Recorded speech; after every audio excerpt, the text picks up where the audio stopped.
Wonder Woman issue number 17. That's right, folks. Tom King, Daniel Sampere, we're still going strong. This book still has got the same creative team for the most part, and that's pretty cool. There's a lot of stuff going on in this issue, and then a lot of things where I'm like, okay, I think I get it.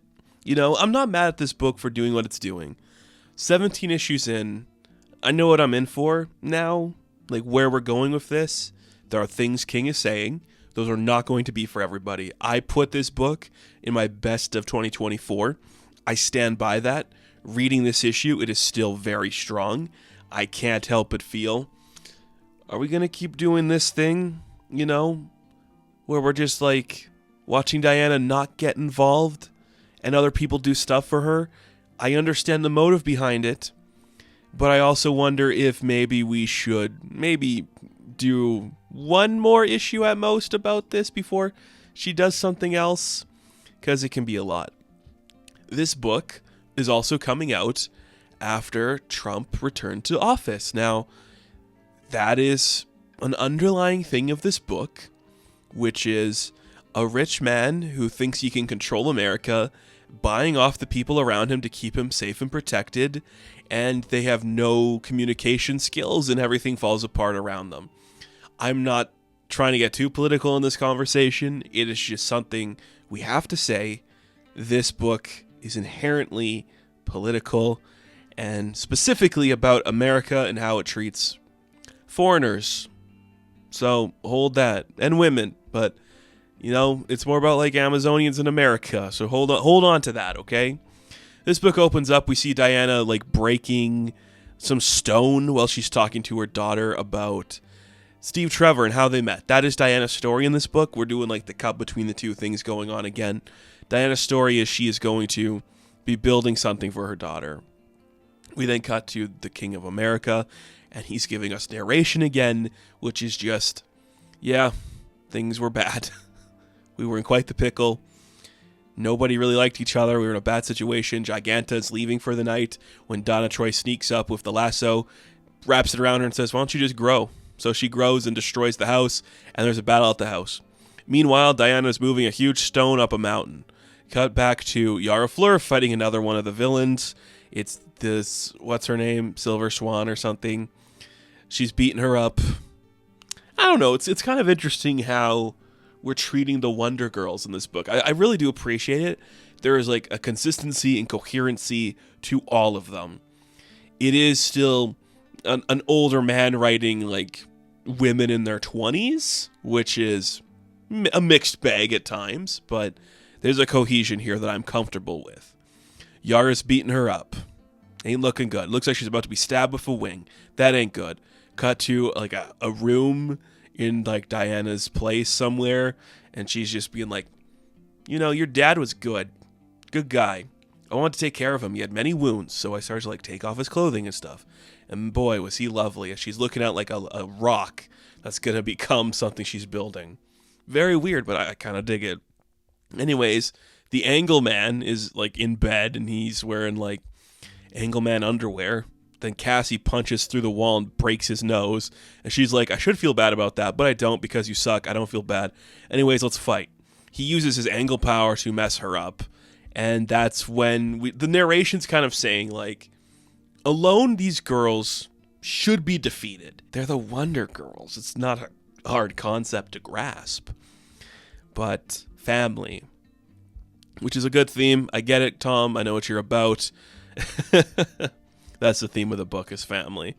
So Diana's chiseling away at something, and she's talking to her baby about, like, you know, I taught him all this stuff. He was happy here. I liked Steve. What a good guy. Very fun. He was cool. Really nice. Dig it. It's good. It's working, okay? I know what we're doing. I'm not against it. It's fine. So the house is practically broken apart, and Grail just picks up the king and is like, let's get out of here. They see where Psycho is. He's like knocked out, so they're just like, leave him. And there's no point. We have one contingency left. It's the last place we have to resort to. Let's head that way. So they like go through like a hidden place in the fireplace, walk down a corridor. They're getting away. We then cut to, I think that the theme of the book is in this sequence, which is all these girls look like they're about to lose. They're all getting hurt. They're all bloody. They're all destroyed in some ways. But the thing is, they were working together as one because that's what family is. They love each other. They care about each other. So they can use their special abilities and team up to do things together. So while we thought that Donna Troy was losing to Giganta, what she was really doing was swinging around Giganta to smash through the floor, knock out Triangle Man. That way Cassie can get a hold of like the triangle and she can throw it to Yara, and then Yara can throw like one of the wings of the Silver Swan lady and cut the leg of Giganta, and they can just like team up to do stuff. And I'm like, yep, okay, makes sense. It's kind of cool. Daniel Sampere's art is just great. It looks fantastic. These characters are still so much fun to see. I dig it. And Giganta just falls down and breaks more stuff. They do it. They win the day this way. I'm fine with it. I don't want to be too mad about it, but I'm fine with it, you know? Like, good on them. Like, it's well thought out. It's well executed. We have, like, some randomness of, like, where are the people located in the house? It doesn't matter. The plan makes sense to me. I'm fine with it in that capacity. I'm okay with it. So they did it. For the past couple of issues, it's been the Wonder Girls like systematically destroying everything, and I think that's kind of cool. That's fun to do. You know, what else are you gonna do with Donna Troy? Do you have a great Donna Troy idea? I doubt it. So this makes sense to me. What was Diana building? She was building a sculpture and a statue of Steve Trevor. So we see her finish her sculpture. I don't know why it's so funny to me that she sculpted like baggy pants and like a, you know, ill-fitting shirt onto this marble. It's funny to me. I don't know why. Like, he just looks silly. It's kind of cool. I dig it. It's fun. What a weird little book this is. I don't know.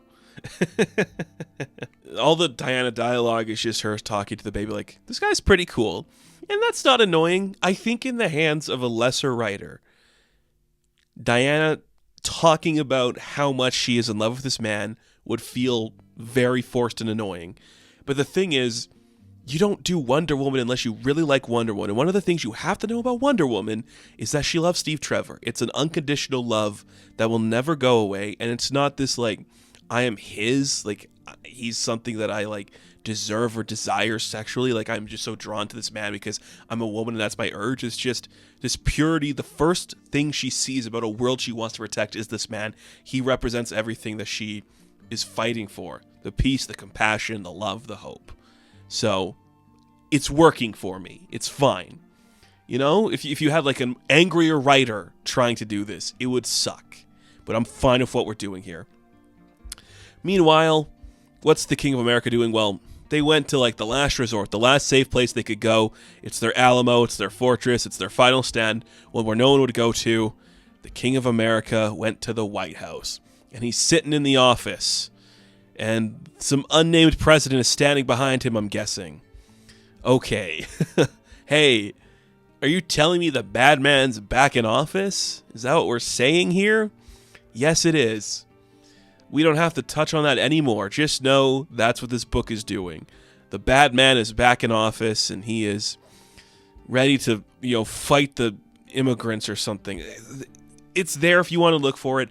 I don't think that's like objectively what Tom King is saying, but there is definitely some parallels here to maybe people, women in particular, rebelling against a terrible leader who hates them, manipulates and destroys women. That's all I'm going to say. That's all I'm going to say.